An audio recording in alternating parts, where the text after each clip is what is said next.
You're 50 now, and the silence in your house has a weight to it. Not loud enough to complain about, not quiet enough to ignore.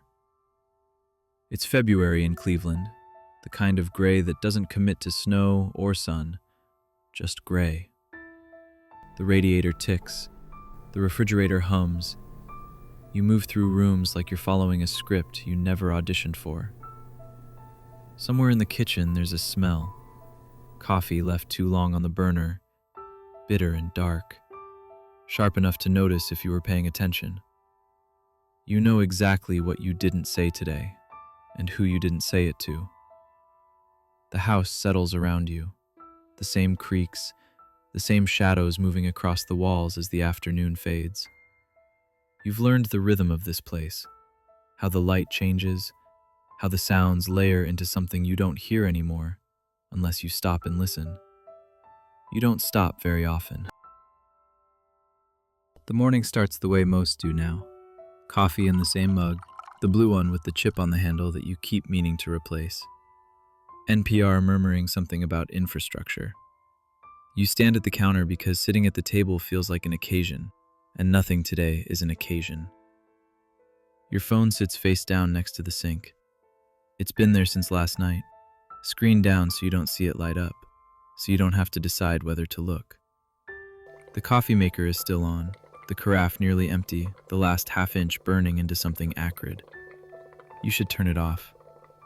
You pour what's left into your mug instead, even though it tastes wrong, even though you know better. Outside, the maple tree in the front yard is bare.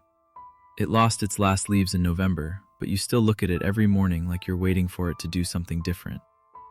The branches are black against the sky. The sky is the color of old concrete, the same color it's been for weeks. There was a day last fall when the leaves were yellow, bright yellow, the kind that makes you stop. You thought about taking a photo. You didn't. And then they were gone. You work from the dining room table now. Laptop, files, the same vendor calls you've been taking for 6 years. Jim in Toledo who always asks about the weather. Margaret in Columbus who talks too much about her grandkids. The work is fine. The work has always been fine. You're good at it in the way people are good at things they've done long enough to stop thinking about. The morning passes in increments. Emails. A conference call where you say maybe 15 words. Another email. The cursor blinking. The clock in the corner of your screen. Lunch is leftovers. Pasta from 2 nights ago. You eat standing up again, scrolling through news you won't remember. Another article about climate change. Another politician saying something. Another celebrity you've never heard of doing something you don't care about. The burnt coffee smell has spread through the house now. It's in the living room. It's upstairs. You've stopped noticing it the way you stopped noticing your own breathing. The way you stopped noticing a lot of things after a while. Your daughter called yesterday. You let it go to voicemail. She's in Chicago now, working for a nonprofit you don't fully understand. Climate something. Advocacy something. She sounds tired on the phone. She sounds like she's asking for something without asking. You listened to the message twice, made a note to call back, didn't call back. She's 27 now, an adult. She doesn't need you the way she used to. That's what you tell yourself. That she's busy, that she has her own life, that she'd call again if it was important. The afternoon is more emails, a meeting that could have been an email, another meeting scheduled for Thursday that will also be an email. Someone shares their screen and walks through a spreadsheet for 20 minutes. You nod along even though no one can see you. You close the laptop at 4:30 and realize you haven't spoken out loud since yesterday. Your voice feels rusty when you clear your throat, like something that hasn't been used. The smell lingers. You walk through the kitchen again. The coffee maker light is still on, the red glow steady. The glass carafe has a brown ring at the bottom, dark and thick. You've done this before, left it on all day, all night once. Came down in the morning to find it still burning, the house full of that sharp smell. Your ex-wife used to turn things off. Lights you forgot about, the stove after you walked away, coffee makers. She'd come through the house behind you, switching things off, her mouth set in a line. She believed in containment, in boundaries, in knowing when something was done. You were never good at that. She used to say you lived in your head too much, that you'd start something and then drift away before finishing it. Books half read on the nightstand, projects abandoned in the basement, conversations you'd check out of halfway through, your eyes going distant. She wasn't wrong. Dinner is chicken, rice, a salad you make because you know you should, even though you're not hungry. You eat at the counter, standing, scrolling.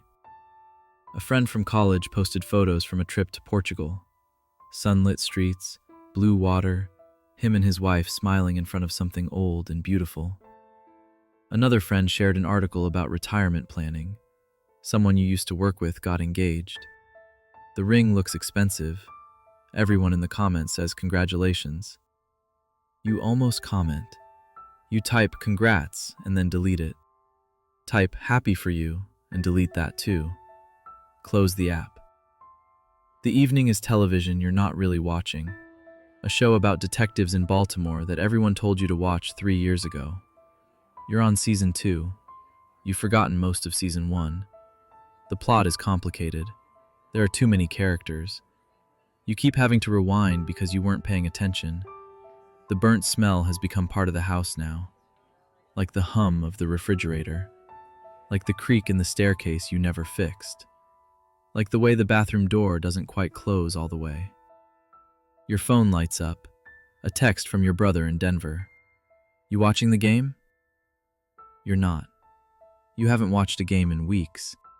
But you text back a thumbs up anyway because it's easier than explaining that you're watching a show about Baltimore that you're not really following. The game is background noise. The announcers are excited about something. The crowd roars. Someone did something good. Someone else did something bad. The rhythm of it is familiar even if you're not paying attention. You're thinking about the conversation you didn't have, the one you've been not having for 11 months now. It would have been simple. We need to talk about what happens next. We need to talk about the house, about mom's things, about whether we're selling or keeping or what the hell we're doing. But your brother doesn't like difficult conversations. He never has. He's the younger one by 3 years, and he spent his whole life avoiding anything uncomfortable. When mom got sick, you handled it. When she died, you handled the funeral. When the lawyer started talking about the estate, your brother said he trusted you to figure it out. And you've been figuring it out for 11 months, which is to say, you've been not figuring it out for 11 months. So the estate sits in probate. The house in Shaker Heights sits empty. Your mother's furniture, her books, her ridiculous collection of ceramic cats, all of it just sitting there, waiting for someone to decide. You told yourself you'd bring it up last Thanksgiving, then Christmas, then New Year's, then President's Day weekend when he said he might visit. He didn't visit. The house has been empty since March, almost a year. The neighbors probably think it's abandoned. The grass grew long over the summer until the city sent a notice and you had to hire someone to mow it. The gutters are full of leaves. One of the shutters is hanging crooked. You drove by it last month. Didn't go in. Just sat in your car across the street and looked at it. The house you grew up in. The house where your mother lived for 40 years. It looked smaller than you remembered. Sadder. You couldn't make yourself go inside. You refresh your email. Delete spam. Mark 3 things as read without reading them. Your brother texts again about the game. Something about a bad call. You send back an emoji of a face with its hand over its mouth. You're not sure what it means, but it seems appropriate.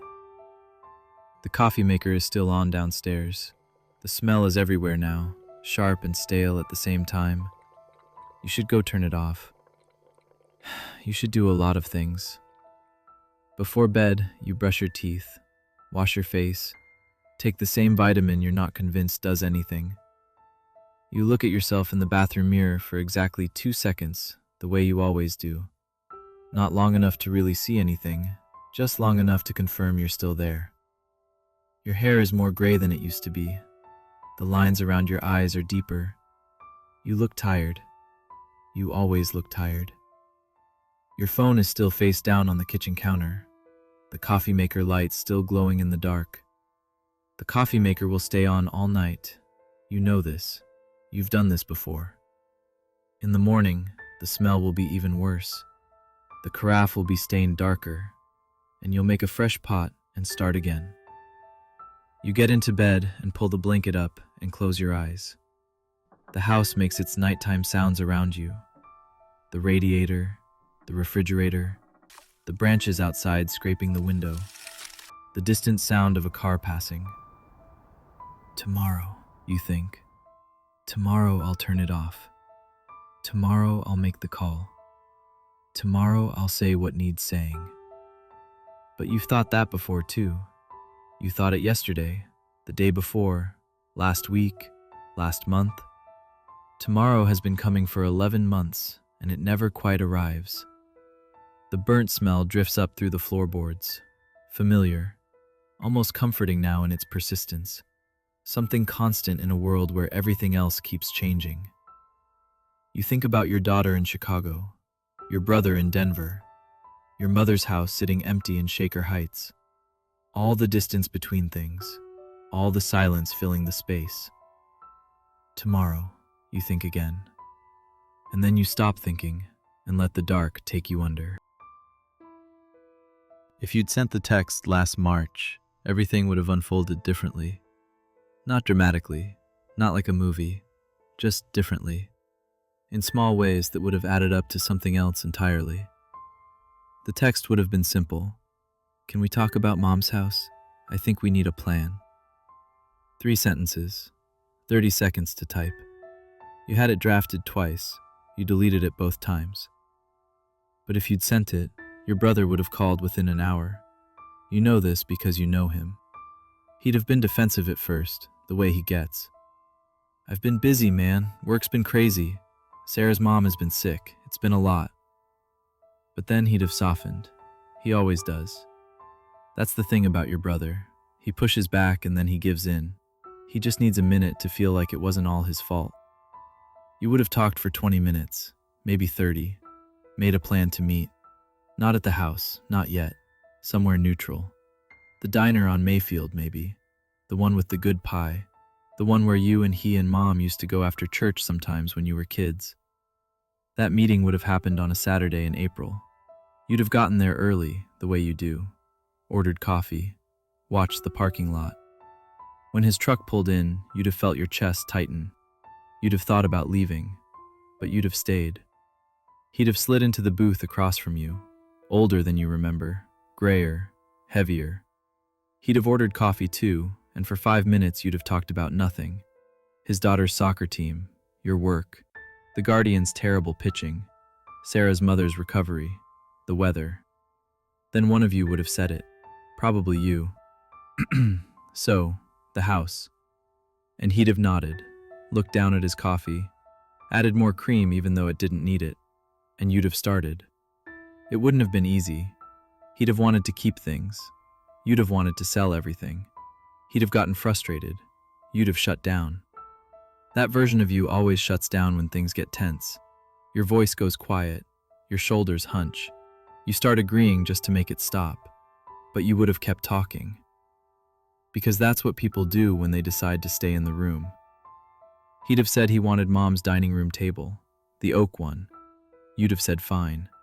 He'd have said he wanted her china cabinet. You'd have said you don't have room for it anyway. He'd have gotten quiet then, said, "You think I'm being greedy?" And you'd have said no, and meant it. Because you'd have understood that he needs physical things to hold on to.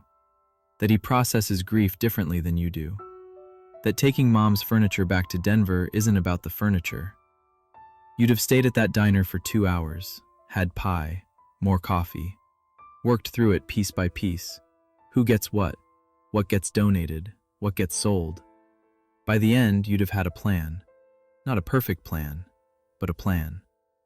Over the next 2 months, you would have met 4 more times. Once at the house, sorting through the basement. That would have been hard. The basement full of boxes your mother never unpacked after your father died. 15 years of accumulation. Christmas decorations, your old school papers, your brother's trophies, things she couldn't throw away but couldn't bear to look at. You and your brother would have worked in silence mostly, opening boxes, making piles, keep, donate, trash. The air would have been thick with dust and old cardboard, and underneath it all, the faint smell of your mother's lavender sachets, faded but still there. Your brother would have found a box of photographs, the two of you as kids, mom and dad young, really young, younger than you are now. Your brother would have sat on the concrete floor and gone through them one by one, not saying anything. You'd have sat down next to him, looked over his shoulder. "That's the house on Chatham," you'd have said, "before we moved." "I don't remember that house." You were 3. He'd have kept looking through the photos, found one of the two of you in a plastic pool in the backyard, him maybe 4, you maybe 7, both of you squinting into the sun, gap-toothed and happy. "You remember this?" he'd have asked. No, me neither. But you'd have both stared at it for a long time anyway. The next time you'd have met over beers at a bar in Tremont, made lists on napkins, argued about whether to price mom's car high and wait or low and sell fast. Talked about whether either of you wanted her jewelry or if you should give it to your daughter and his daughter. "She'd want them to have it," he'd have said. Yeah. The third meeting would have been on a phone call that lasted 90 minutes while you both sat in your separate cities, going through old photos your mom had labeled in her careful handwriting. Bobby's birthday, 1982. Easter Sunday, 1987. Tim's graduation, 1994. Your daughter's name is in some of them. Tim and Katie, Christmas, 1998. She's 3 in that one, missing her front tooth, sitting on your mother's lap. "She was a good grandma," your brother would have said. Yeah, she was. The house would have sold by July, not for what you hoped, but for enough. You would have split everything down the middle, signed the papers, deposited the check. It would have felt both enormous and anticlimactic, the way those things do. 11 months of weight lifted, and in its place, just the normal weight of being alive, of moving forward, of not being able to go back. But something else would have shifted, something smaller. Your brother would have started texting you more. Not every day, but every couple weeks. A photo of something that reminded him of mom, a question about a recipe she used to make, a joke you wouldn't have found that funny, but you'd have laughed anyway because he sent it. In September, he'd have sent you a photo of his daughter in her soccer uniform. "She made varsity," he'd have written. And you'd have written back, "That's great, man. She gets that from Sarah's side." And he'd have sent back a laughing emoji, and you'd have felt something warm in your chest. You would have visited Denver in October, stayed 3 days, met his wife's parents for the first time, even though he's been married for 12 years, played catch with his daughter in the backyard, your shoulder aching after because you're 50 and don't throw baseballs anymore. "She's good, really good. She plays shortstop." Your brother would stand on the porch watching, drinking a beer, shouting encouragement. "That's it! Good arm!" On the last night, sitting on his back porch with whiskey neither of you really wanted, he'd have said, "I'm glad we did this. The house thing. I couldn't have done it alone." And you'd have nodded, and that would have been enough. Your daughter would have noticed the difference too. Not because you told her, but because that version of you would have been different when she called. Present. Available. You would have asked better questions, listened longer. When she mentioned coming home for Christmas, you wouldn't have hedged. You wouldn't have said maybe, or we'll see, or let me check my schedule. You'd have said yes immediately. She would have come. She'd have stayed 5 days instead of 3. You'd have cooked together. Actually cooked, not just reheated things. She'd have made that pasta thing she learned from a roommate. You'd have made your mother's pot roast, following the recipe card in your mother's handwriting. You'd have watched old movies, talked about her work, really talked. She'd have explained what she does in a way that made sense. You'd have asked questions that showed you were listening. She'd have told you about the guy she's seeing, Marcus, a teacher. You'd have asked to see a photo. You'd have had one hard conversation about the divorce that you'd been avoiding for 7 years, about how it affected her, about how she felt caught in the middle, about how she spent her adult life trying not to disappoint either of you. It would have hurt to hear all that, to understand how much you missed while you were just trying to survive, but you'd have listened. And at the end, you'd have said you were sorry, and meant it. On Christmas morning, she would have given you a book about birds, Ohio birds specifically, because you mentioned once, years ago, that you thought about taking up bird watching. She remembered. You'd have given her your mother's watch, the one she always admired, silver with a blue face. "Are you sure?" she'd have said. She'd want you to have it. She'd have cried. You would have too. The house would feel different now. Not full exactly, but less empty. You'd have pictures on the wall, your mother's quilt on the back of the couch, small things that made it feel like someone lives there, not just stays there. You'd still work from the dining room table. You'd still eat lunch standing up sometimes, but on Thursdays, you'd have started going to the coffee shop on Coventry. Not to work, just to be around people, to remember what that feels like. The barista would know your order, large coffee, room for cream. You'd know her name, Jessica. She's studying social work at Cleveland State. You'd ask how her classes are going. You'd sit by the window, watch people walk by. Sometimes work, sometimes just sit.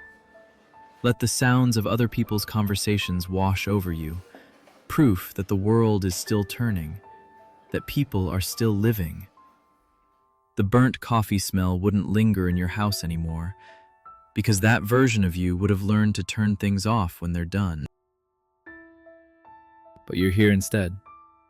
It's past midnight now. The coffee maker has been on for 16 hours.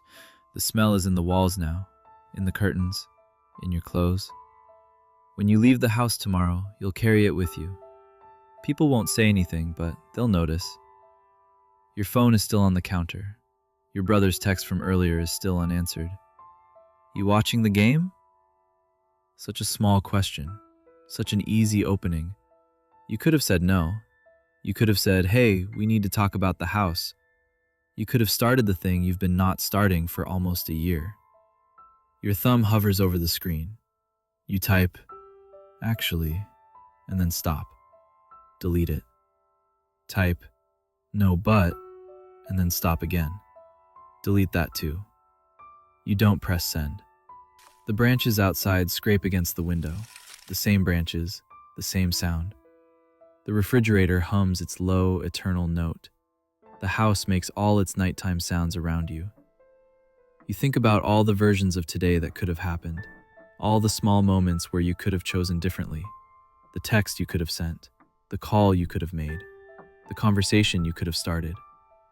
But you also think about tomorrow, how it will look almost exactly like today, how the coffee maker will still be burning what's left at the bottom, how your phone will still be face down on the counter, how the silence will still have weight. There's a kind of comfort in that, in knowing what to expect, in not having to feel whatever would come next if you finally said the thing you've been not saying. The alternative is uncertainty. The alternative is opening something you don't know how to close. The alternative is calling your brother and hearing his voice get tight, hearing him make excuses, feeling yourself shut down the way you always do. Or worse, having the conversation go well, making a plan, and then having to follow through, having to go to the house, having to sort through your mother's things, having to decide what stays and what goes, having to feel all of it. Every bit of grief you've been keeping at arm's length for 11 months. The branches scrape again. The burnt smell settles deeper into the house. Your eyes are heavy now. You'll turn it off tomorrow. You'll make the call tomorrow. You'll do all the things you've been not doing tomorrow. But tonight, the smell is almost like company, a presence that proves something is still happening, even if it's just coffee burning itself away to nothing. You think about your daughter in Chicago. You should call her back. You should ask how she's doing. Really ask. Not just the surface question, but the real one underneath. Are you okay? Are you happy? Do you need anything from me? You think about your brother in Denver. You should tell him about the house, about the notice from the city, about the property taxes that are coming due, about the fact that you can't keep doing this, keeping everything suspended, keeping everything waiting. You think about your mother, about the last time you saw her, the hospice room, the morphine, her hand in yours, so small and light, like holding air. She said something. You don't remember what. You were too busy trying not to cry. After she died, someone brought you coffee. A nurse, maybe, or a volunteer. It was terrible coffee, burnt tasting, but you drank it anyway because you didn't know what else to do with your hands. You close your eyes. The darkness is familiar. The silence underneath the burnt smell is vast. And somewhere in that vastness, all the conversations you didn't have are still waiting. Patient, inevitable, not urgent enough to start tonight, but not gone either. The coffee maker glows downstairs in the dark, still on, still burning. A small red light in the darkness. Proof that something is still happening, even if you're not paying attention. Tomorrow will come. It always does. And you'll wake up and the smell will still be there. And you'll make fresh coffee. And you'll stand at the counter and drink it. And you'll look at your phone and not pick it up. And the day will pass. And the next day. And the one after that. Until eventually tomorrow becomes today. And today becomes yesterday. And all the things you were going to do someday become things you never did. But not tonight. Tonight you're just tired. Tonight you're just going to sleep. Tonight you're just going to let the darkness take you under and hope that tomorrow is different even though you know it won't be. The branches scrape. The smell drifts. The house breathes around you. And you sleep.